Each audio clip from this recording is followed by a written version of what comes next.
আন্দোলনে গেজেট প্রকাশের চূড়ান্ত ডেডলাইন ঘোষণা।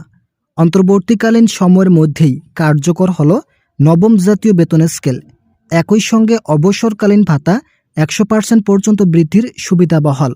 প্রধান উপদেষ্টা এ বিষয়ে যা বললেন, বিস্তারিত আলোচনা করার শুরুতে যারা এখনও আমাদের এই চ্যানেলের নতুন সদস্য আছেন তারা পরবর্তী আপডেট পেতে ভিডিওটিতে একটি লাইক এবং চ্যানেলটি সাবস্ক্রাইব করে ভিডিওটি কন্টিনিউ করুন। দীর্ঘদিন পর হলেও নতুন একটি ডেডলাইন প্রকাশ করলেন প্রধান উপদেষ্টা। আজকের ভাষণে সরকারি চাকরিজীবীদের বেতন ও অবসরকালীন ভাতা 100% পর্যন্ত বৃদ্ধির সিদ্ধান্তের কথা জানায়। প্রধান উপদেষ্টা বলেন, বেতন বৃদ্ধির জন্য ইতিমধ্যে একটি কমিটি গঠন করা হয়েছে। 3 সদস্য বিশিষ্ট একটি কমিটিকে দায়িত্ব দেওয়া হয়েছে বেতন বৃদ্ধির বিষয়টি পর্যালোচনা করে কার্যকর করার জন্য।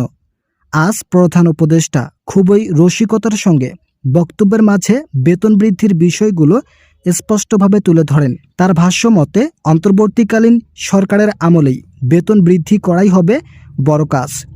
যেহেতু 2015 সালের পর থেকে আর নতুন কোনো বেতন স্কেল কার্যকর হয়নি, তাই এই সিদ্ধান্তটি এই অর্থ বছর সকল বাজেটের তুলনায় অনেক বেশি। একই সঙ্গে যারা অবসরপ্রাপ্ত সরকারি চাকরিজীবী আছেন তাদের জন্য অবসরকালীন ভাতা 100% পর্যন্ত বৃদ্ধির বিষয়ে একতাবদ্ধ প্রকাশ করেছেন। অন্তর্বর্তীকালীন সরকারের আমলে যদি বেতন বৃদ্ধি করা না হয় তাহলে এটা পরবর্তীতে জটিল পরিস্থিতি তৈরি করতে পারে বলে নিশ্চয়তা দিয়েছেন প্রধান উপদেষ্টা। তার মতে, আমরা কোনোভাবেই নির্বাচিত সরকারের হাতে বেতন বৃদ্ধির দায়িত্ব অর্পিত করব না। যতক্ষণ পর্যন্ত পে কমিশনের 3 সদস্য বিশিষ্ট কমিটি নতুন পদক্ষেপ নেবে না, ঠিক ততক্ষণ পর্যন্ত এই বিষয়টি আটকে থাকবে। কিন্তু রিপোর্ট পর্যালোচনা কমিটিকে বলা হয়েছে আগামী 31 তারিখের মধ্যেই প্রধান উপদেষ্টার কার্যালয়ে প্রতিবেদন জমা দিতে হবে, যার ফলস্বরূপ আগামী 31 ডিসেম্বর পর্যালোচনা কমিটি তাদের রিপোর্ট প্রধান উপদেষ্টার কার্যালয়ে জমা দেবেন এবং এরপর থেকেই নবম জাতীয় বেতন স্কেল কার্যকরের চূড়ান্ত পদক্ষেপ আসতে শুরু করবে। যারা এখনও চ্যানেলটি সাবস্ক্রাইব করেনি তারা অবশ্যই সাবস্ক্রাইব করুন। পে কমিশনের একাধিক সদস্য নিশ্চিত করেছেন কোনোভাবেই বেতন বৃদ্ধির বিষয়টি নির্বাচিত সরকারের হাতে তুলে দেওয়া হবে না। আমরা যথাসাধ্য চেষ্টা করছি এবং ফেব্রুয়ারি মাসের আগেই আমাদের রিপোর্ট প্রধান উপদেষ্টার কার্যালয়ে জমা দিয়েছি। প্রাথমিক দিক থেকে অর্থ উপদেষ্টার কার্যালয়ে রিপোর্ট জমা দেওয়ার সিদ্ধান্ত থাকলেও শেষ পর্যন্ত প্রধান উপদেষ্টার কার্যালয়ে রিপোর্ট জমাদানের মাধ্যমে সরকারি চাকরিজীবীদের বেতন বৃদ্ধির চূড়ান্ত সিদ্ধান্তে পৌঁছাতে সক্ষম হয়েছি। এতে করে সময় ক্ষেপণ হবে না এবং সরকারি চাকরিজীবীদের দীর্ঘদিনের যতগুলো জটিলতা ছিল সকল জটিলতা দ্রুত সমাধান করা সম্ভব হবে। বিশেষ করে যারা নিম্ন গ্রেডের কর্মচারী আছেন তাদের আর্থিক উন্নয়নের দিক বিবেচনা করে এই সিদ্ধান্ত নেওয়া হয়েছে। সংশ্লিষ্ট কর্তৃপক্ষের একাধিক সূত্র একটি বিষয় নিশ্চিত করেছেন, তাদের ধারণা অন্তর্বর্তীকালীন সরকারের অর্থ উপদেষ্টা সংশোধনীয় বাজেটে যতটুকু বরাদ্দ রেখেছেন সেটা দিয়ে আংশিক বেতন কাঠামো বাস্তবায়ন করা সম্ভব। এটি পুরোপুরি বাস্তবায়ন করতে হলে যথেষ্ট আর্থিক ব্যয়ের প্রয়োজন। বাৎসরিক প্রায় 2 লাখ কোটি টাকা খরচ হতে পারে।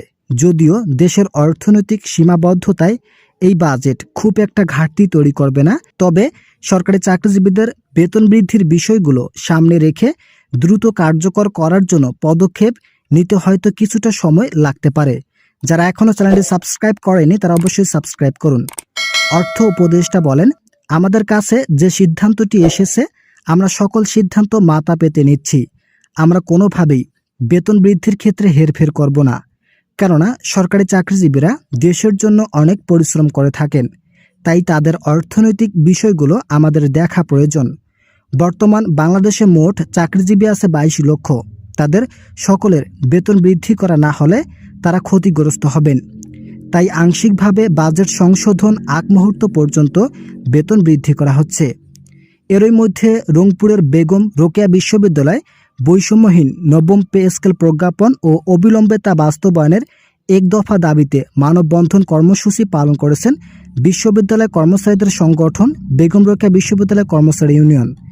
ইতিমধ্যে বিশ্ববিদ্যালয়ের প্রধান ফটকের সামনে এই মানববন্ধন অনুষ্ঠিত হয়। সেখান থেকে তারা সরকারের কাছে অতি দ্রুত নবম পে স্কেল প্রজ্ঞাপন ও বাস্তবায়নের দাবি জানান। কর্মচারী ইউনিয়নের সভাপতি মনু বলেন, বর্তমান দ্রব্যমূল্য এবং 2009 সালের দ্রব্যমূল্যের তফাৎ কতটুকু আপনারা জানেন। পে স্কেল বাস্তবায়ন করলে আমাদের হয়তো বিলাসী জীবনযাপন হবে না, কিন্তু ডাল ভাত খেয়ে বাঁচতে পারবো। সরকারের কাছে জোর দাবি, জানুয়ারি মাস থেকে যেন এই পে স্কেল বাস্তবায়ন করা হয়। কর্মচারী হিরো বলেন, আগে চালের কেজি ছিল 40 টাকা, এখন 70 টাকা। আমাদের বর্তমান বেতন দিয়ে পরিবার চালানো খুবই দুষ্কর হয়ে পড়েছে। তাই আমরা সরকারের কাছে নতুন পে স্কেল দিয়ে আমাদের ন্যায্য অধিকার প্রদান করার দাবি জানাচ্ছি। ভিডিওটি শেষ করার পূর্বে যারা এখনও আমাদের এই চ্যানেলের নতুন সদস্য আছেন, তারা পরবর্তী আপডেট পেতে চ্যানেলটি সাবস্ক্রাইব করুন।